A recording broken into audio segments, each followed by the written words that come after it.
கோவிலின் காவலன் நீயே,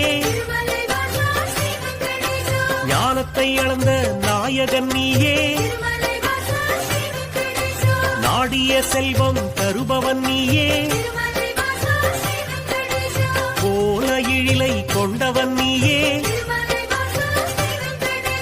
கோவிந்தா என்றால் அருள்பவன் நீயே, மாணவன் என்று உனை அழைப்போமே, மாமலை ஏழில் வாழ்பவன் நீயே,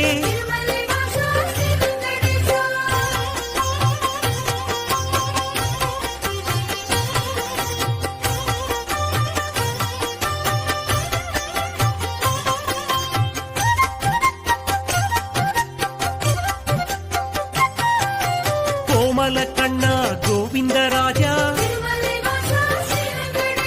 குவலயம் வாழ நீ அருள்வா.